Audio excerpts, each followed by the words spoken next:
There was a young girl named Ogechi. She lived with her master, Mr. Emeka, and his wife, Mrs. Nkechi. They had a daughter named Amoka. Mr. Emeka had a lot of debt, and he wanted to marry off either Ogechi or Amoka to pay it off. Mrs. Nkechi suggested they give out Ogechi, which made Ogechi feel scared and sad. Ogechi didn't want to get married, but she felt like she had no choice. She wished she could have a say in her own future. Mrs. Nkechi's words cut through the air like a sharp blade. Ogechi should be the one to marry the man, she said firmly, her eyes fixed on her husband. Mr. Emeka, after all, she's owing us. Amoka, their daughter, didn't hesitate to agree. Yes, father. Let her go instead of me. After all, she's our slave, she said, her tone cold and indifferent. Mr. Emeka looked torn, but the weight of their debts hung heavily on his shoulders. With a heavy heart, he nodded in agreement. Ogechi's world seemed to shatter round her. As she heard their decision, she felt like a mere object, a pawn in their game of debts and obligations. Ogechi pleaded with all her might, begging Mrs. Nkechi and Amoka to let her stay. But their hearts remained unmoved by her desperate pleas. Mrs. Nkechi and Amoka stood firm in their decision, refusing to budge despite Ogechi's tears and protests. They saw her only as a means to settle their debts, not as a human being with feelings and dreams. However, a glimmer of hope emerged when Mr. Emeka remembered the original intention of the suitor. He hesitated, pondering the situation. Turning to his wife, he questioned, "But what about the suitor who wanted Amoka?" Mrs. Nkechi's response was swift and calculating. "That's not a problem," she declared confidently. "We will change her clothes and style her hair to make her look beautiful." Ogechi's heart sank as she realized the depth of their deception. Despite her efforts to appeal to their humanity, she was merely a pawn in their game of deceit and manipulation. How it all started. In the calm village of Otoro, where Ogechi lived, there was a strong belief that boys were more important than girls. Ogechi's father, like many others, wanted a son to continue his family's name and work on their farm. While Ogechi and her sisters helped with chores and farm work, their father dreamed of sending his son to school, even though he wasn't very good at studies. But there was a problem. Their father didn't have enough money to pay for their brother's education, so he made a difficult choice. He married off Ogechi's older sister, who was still too young to pay for their brother's schooling. Ogechi felt sad seeing her sister get married so young, just to pay for their brother's education. It didn't seem fair that their father valued their brother's schooling more than their sister's happiness. As the days passed, Ogechi's brother began his schooling journey, but it soon became clear that academic success eluded him, despite his best efforts.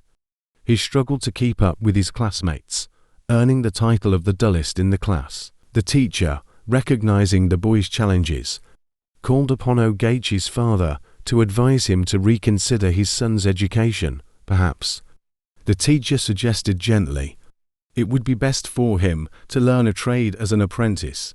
It may suit him better and lead to a brighter future. Returning home with the teacher's advice weighing heavily on his mind, Ogechi's father faced a difficult decision.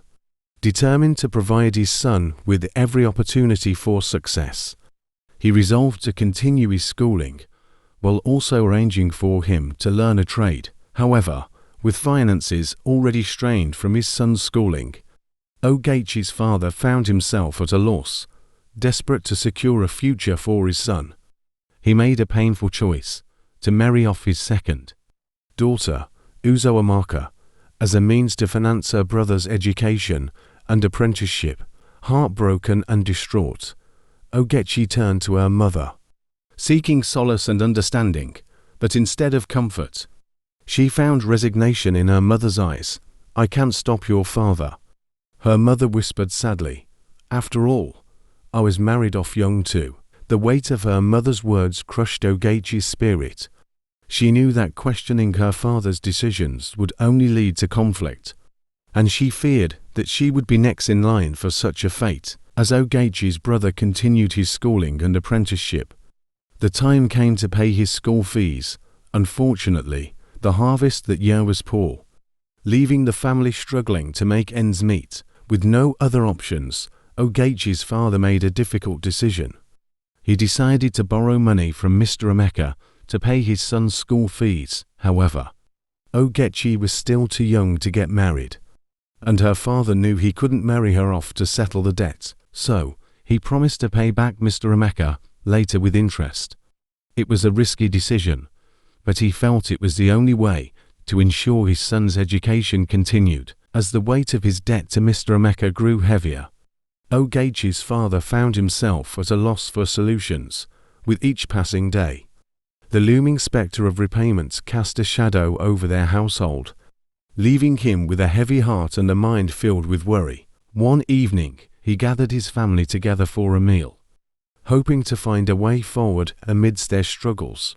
Ogechi's mother prepared a feast, filling the air with the aroma of home-cooked delights as they sat down to eat. As they shared the meal, Ogechi's father watched his daughter, her innocence and resilience shining through even in the face of adversity.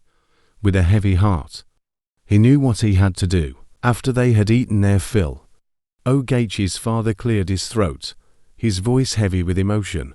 "My dear family," he began, "as you know, we are facing a difficult situation. I borrowed money from Mr. Emeka to pay for Obena's school fees, but I am unable to repay it." He paused, his gaze falling upon Ogechi, who sat before him, her eyes filled with apprehension. "Mr. Emeka has offered me a way out," he continued, his voice trembling slightly. "He has agreed to let Ogechi work for him until we can repay the debt." The words hung heavy in the air, and Ogechi felt her heart sink as the weight of her father's decision settled upon her.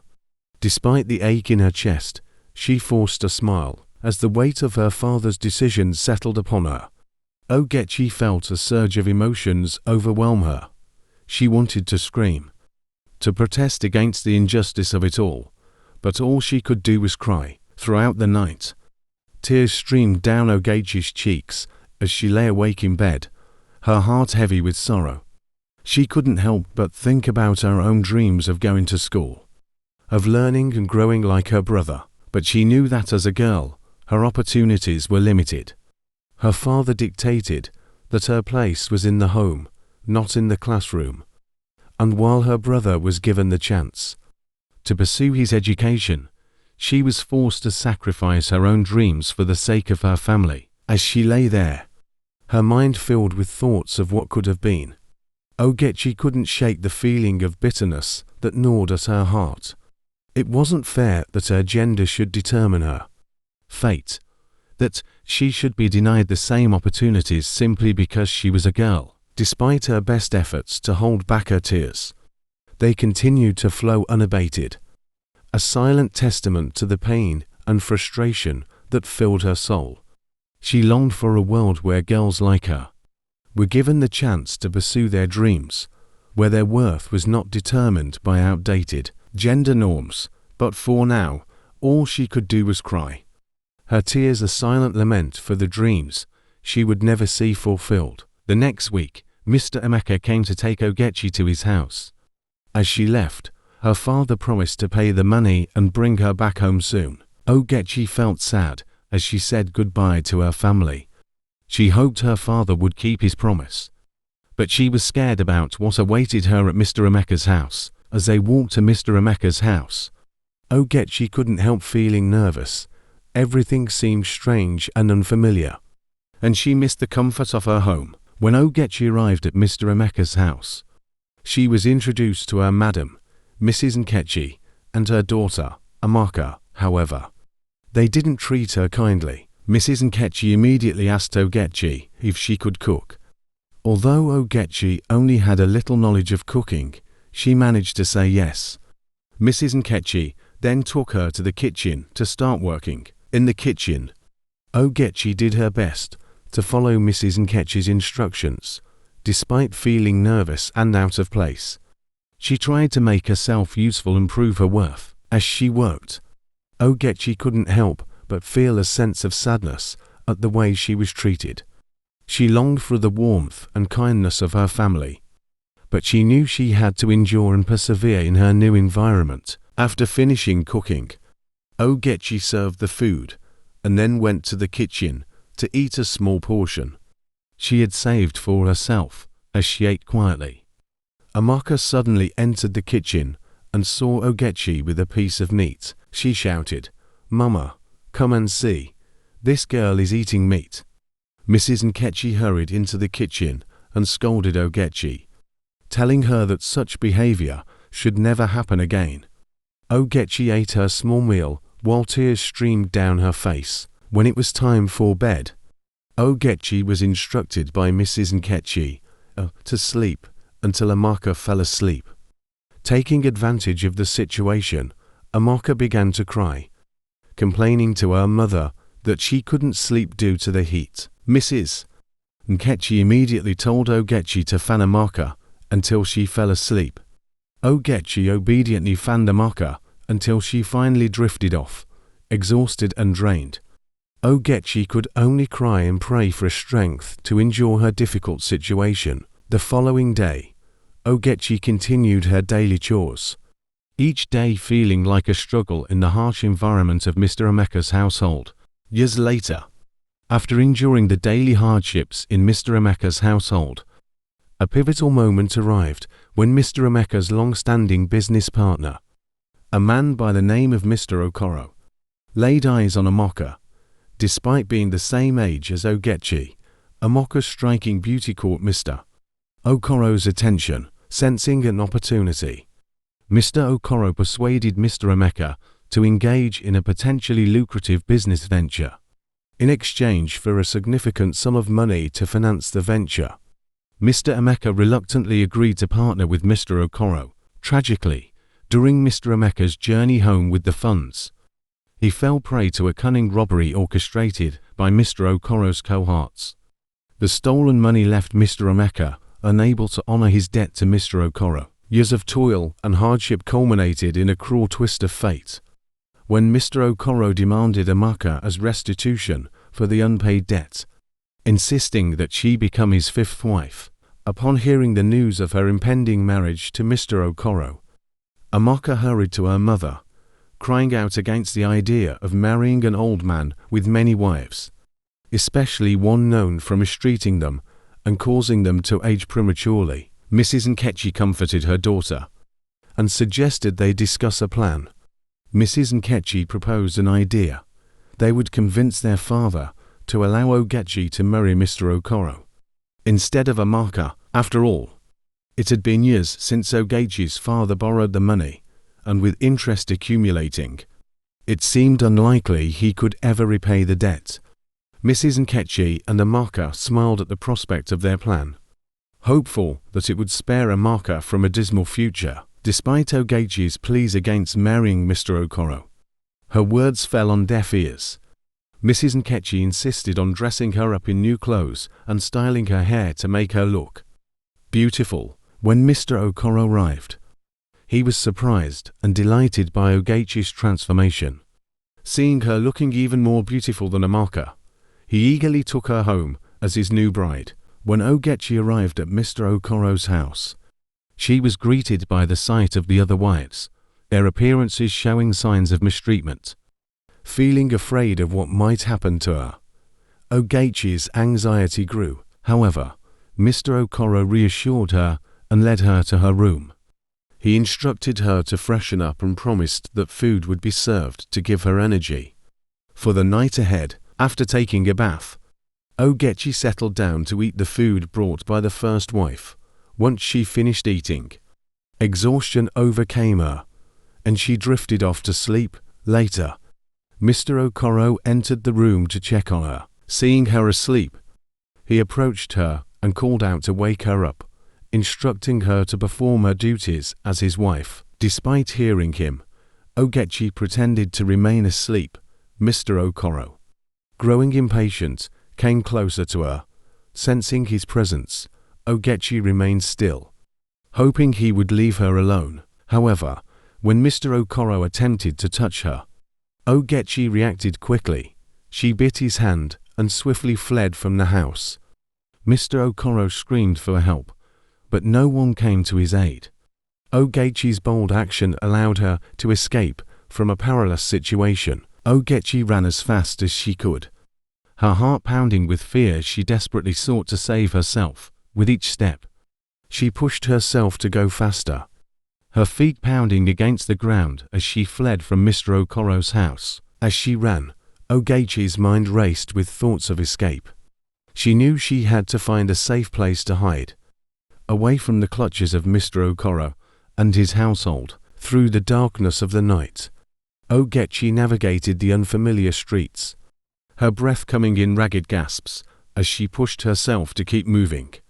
She prayed silently for protection, hoping that she would find refuge from the danger that pursued her. Ogechi was stopped in her tracks by a man who appeared to be a visitor in the village, seeking directions. Despite her urgency to flee, the man approached her to ask for guidance. Ogechi, her heart racing with fear, explained that she couldn't stay and talk, as she needed to escape for her life. Reluctantly, she followed the man, feeling wary and uncertain about trusting him.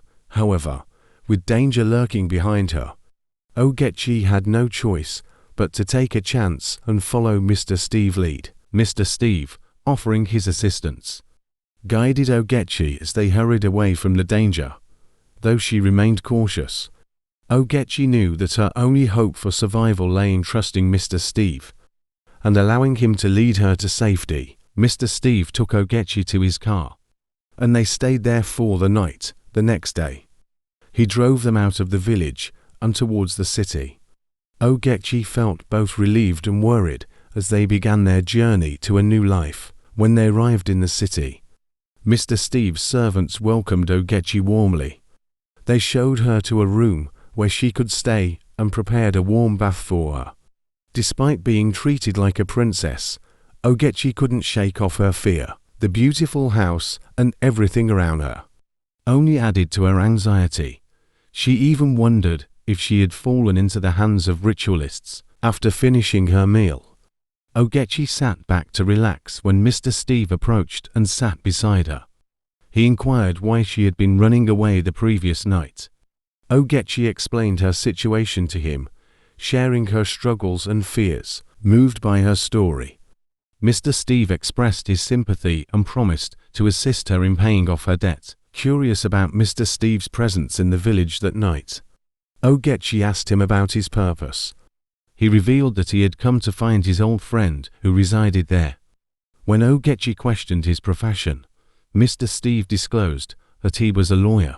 Feeling relieved, Ogechi thanked God for being in safe hands with Mr. Steve. Later, he asked her if she still wished to attend school, to which she eagerly responded yes. It felt like everything she had wished for was finally coming true, and Ogechi couldn't help but feel grateful. After a month of schooling, Mr. Steve accompanied Ogechi to her parents' house. Upon arrival, they discovered her father was ill. He had fallen ill because his son, Obina, had joined a group of troublemakers in the village and refused to attend school. Reflecting on his past decisions, he regretted not sending his daughters to school instead, which led to his heart failure. Ogechi and Mr. Steve rushed him to the hospital for treatment. There, her father begged for her forgiveness for his mistakes. Ogechi, feeling compassion, forgave him, and her mother also asked for forgiveness for not advocating for her daughter. Ogechi forgave her. 2. Mr. Steve then generously gave Ogechi's father a large sum of money. Later, they visited Mr. Emeka's house to repay the debt Ogechi's father had borrowed. Mr. Steve handed over the money to Ogechi's father to settle the debt. Mr. Emeka asked Ogechi for forgiveness, and she forgave him. Then, Mrs. Nkechi came out crying, asking Ogechi to forgive her too, and Ogechi did. Ogechi asked about Amaka, and Mrs. Nkechi tearfully explained that Mr. Okoro had taken Amaka away to be his wife. Amaka is now suffering, and Mrs. Nkechi begged Ogechi to help bring her back. Initially unsure, Ogechi changed her mind. Knowing it wasn't right to repay evil with evil, she talked to Mr. Steve, who agreed to help bring Amaka back. Mr. Okoro was arrested, and his wives were free, including Amaka.